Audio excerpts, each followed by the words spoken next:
Good day ulit mga tol. Documentary number 738 na tayo. Let's go.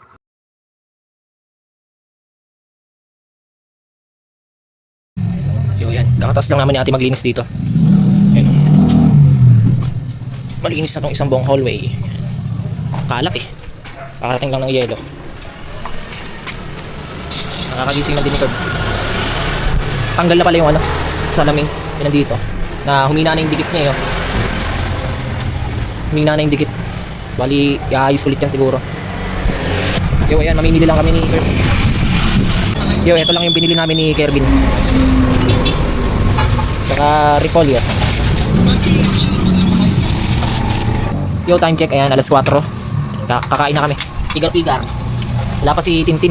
Tulog pa yata, no? Wala oras na. Alas 4 na, tulog pa rin. So ayan, nandito pala kami sa Musan Crossing ni Kervin. Bibili kami ng cup, inutusan kami ni ate, ay wala. Tapos plano namin bumili ng pabango. Punta kami dito sa Ukayan. Yan, napabili ko ng polo. Yan nyo.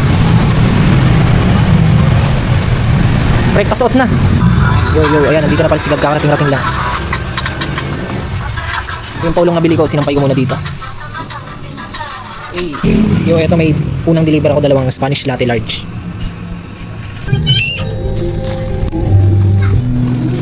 Tao po.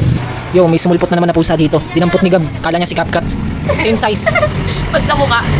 Gagi, same size, parehong barako. Magkaiba sila buntot. Magkaiba lang ng kulay ng buntot tsaka tenga. Yellow. Ito yellow eh, si CapCut itim. Black, Ayan yung dinala ng papa ni Gab nung nakaraan, madaling araw ginising ako. Akala niya, si CapCut to. Nakarating daw hanggang dun sa barangay. Ito ang real CapCut. Ayan ang real CapCut. Yan. Sinaunang CapCut. So ayan, may deliver ulit ako. Ayan si Gab, kakaalis lang. Babalik daw ulit siya mamaya.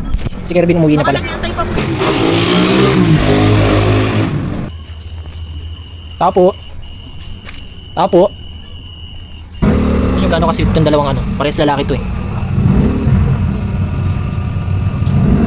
Pero ito wala pa babae kasi.